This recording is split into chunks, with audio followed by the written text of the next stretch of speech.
ଅନୁଗୁଳ ପୋଲିସର ଅପରେସନ କୁକୁନ ସଫଳ। 21 ଦିନର ଲୁଚକାଳି ଖେଳ ପରେ ତାଳଚେର ସୁଭଦ୍ରା ହତ୍ୟାକାଣ୍ଡର ମୋଷ୍ଟ ୱାଣ୍ଟେଡ୍ ତଥା ମୁଖ୍ୟ ଅଭିଯୁକ୍ତ ବିଶୁ ଗୋଚ୍ଛାୟତ ଗିରଫ। ଅନୁଗୁଳ ପୋଲିସର ବଡ଼ ସଫଳତା। ଆସନ୍ତୁ ଦେଖିବା ସମ୍ପୂର୍ଣ୍ଣ ରିପୋର୍ଟ। ଗତ 21 ଦିନ ଧରି ପୋଲିସକୁ ଚକମା ଦେଇ କଣିହା ସୁଭଦ୍ରା ହତ୍ୟାକାରୀ ଯେଭଳି ଢଙ୍ଗରେ ଘୁରି ବୁଲୁଥିଲା ସେଥିରେ ପୂର୍ଣ୍ଣଛେଦ ପଡ଼ିଛି। ଅନୁଗୁଳ ପୋଲିସକୁ ମିଳିଛି ବଡ଼ ସଫଳତା।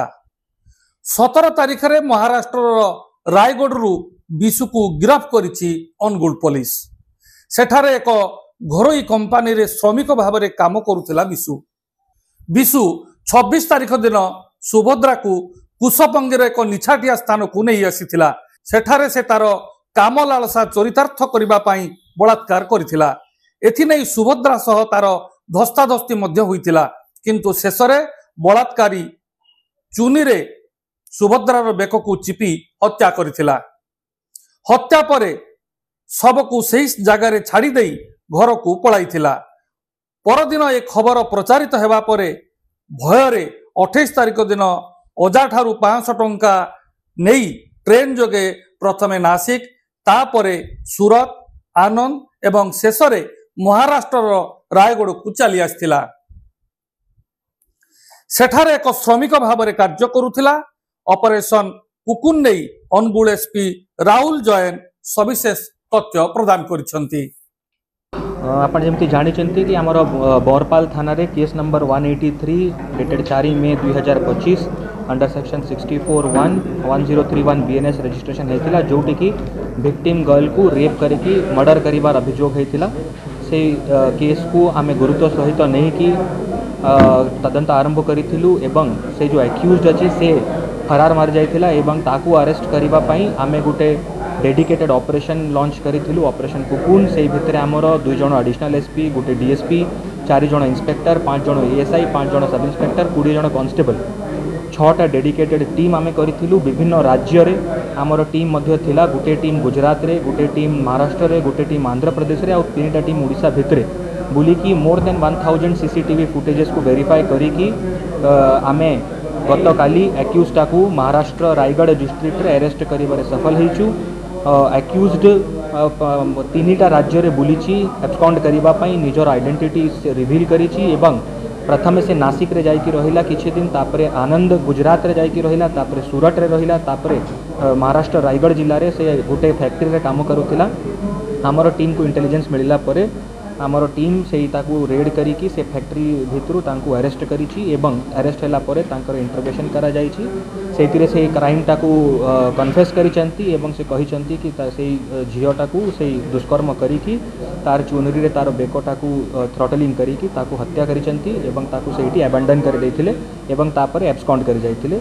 एही संक्रांत रे आउ 3 जण मध्ये अरेस्ट हेइचंती, जोटा कि से हार्बरिंग ऑफ ऑफेंडर जेतकू ताकू या को अक्यूज्ड को फरार कराइबा किंबा ताकू पनाह देबारे साहाय्य करिथिले। 3 जण होउचंती अक्यूज्ड रो बापा, अक्यूज्ड रो जेजे बापा एवं अक्यूज्ड संपर्कीय मामू जीवन गोच्छायत, त्रिपुरा गोच्छायत एवं विपिन गोच्छायत। से 3 जण को मध्य अरेस्ट करिकी कोर्ट चालान करा जिवो।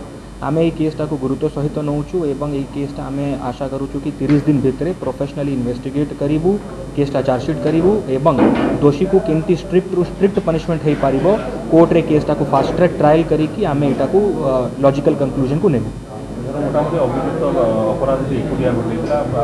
सेटा तदंत परिसरभुक्त अच्छी, सेटा एक्यूज्ड को आमे रिमांड रे आनिबु, आहुरी फर्दर इन्वेस्टिगेशन कर।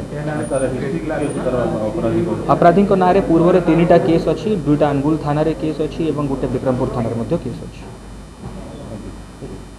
घटनाटी थिला गत मास 26 तारिखर। सुभद्रा तालचेरु भुवनेश्वर जीवा पाई एक ऑटो जोगे तालचेर स्टेशन को जाइथिले। सेठी तांकू ट्रेन मिली नथिला, तेणु से तालचेर रोड जीवा पाई ऑटोवाला को कहिथिले। ऑटोवाला पुणी सुभद्रा को नहीं तालचेर रोड बाहरी थिला। सुभद्रा एतिक बेले घर को फोन करथिले। समय थिला दिन 3टा। 4टा बेलू परिवार लोके जेतेबेले फोन करथिले सेतेबेले सुभद्रा फोन स्विच ऑफ देखाउथिला। ए घटना नहीं तत्काल थाना रे जणाइथिले परिवार लोके, किंतु पुलिस एहाकू हालुका भावे नहीं थिला। बहु जगह खोजाखोजी पर परिवार लोके 30 तारिख रे विधिबद्ध एफआईआर देइथिले। आउ एहा परे पुलिस संधान नेउथिबा बेले 8 दिन परे कुशपंगी अंचलरू जणे युवतींकर गलित शव ठाब होइथिला। अनुसंधानरू ताहा सुभद्रांको डेड बॉडी बोली जणा पड़िथिला। जे ऑटोरे सुभद्रा बसी जाइथिले सेथि नै अनुसंधान आरंभ करिथिला बरपाल पुलिस। ऑटो चालक इतिमध्यरे फेरार होई जाइथिला। पुलिस पक्षरु विभिन्न टीम गठन करा जाई छानबीन आरंभ करागला। एणे पुलिस उपरे चाप बढ़ी चलीथिला। विरोधी बीजेडी कांग्रेस विभिन्न स्वेच्छासेवी संगठन प्रेस एवं लुधाझरी गाँवर लोकंक पक्षरु नेतृत्व नहीं एसोसिआई कम्युनिस्ट पक्षरु मध्य जोरदार विरोध प्रदर्शन करा जाइथिला। एसपी ऑफिस मध्य घेराव करा जाइथिला। अभियुक्त को धर नचेत अनुगुल बंद। किंतु पुलिस धैर्यर सह तार ऑपरेशन कुकुन जारी रखिथिला। आउ शेषरे ताकू सफलता मिलिथिला। ऑपरेशन कुकुन रे 6टी पुलिस टीम रहिथिले। एसपी राहुल जैन को निर्देश तथा एडिशनल एसपी राजीव लोचन पंडा एवं एसडीपीओ प्रत्यक्ष तत्वावधान रे पूरा टीम दिन राति एकाकार करी चेष्टा जारी रखिथिले। राज्यर 1000 रु अधिक सीसीटीवी फुटेज कॉल डिटेल्स एवं साइबर सेल रो सहायता रे एही ऑपरेशन को सफल करा देई परिथिला। बोध हुए अनुगुल अपराध इतिहास रे मोस्ट वांटेड विशु को धरिबा पाई पुलिस तार सर्वश्रेष्ठ प्रयास जारी रखिथिला।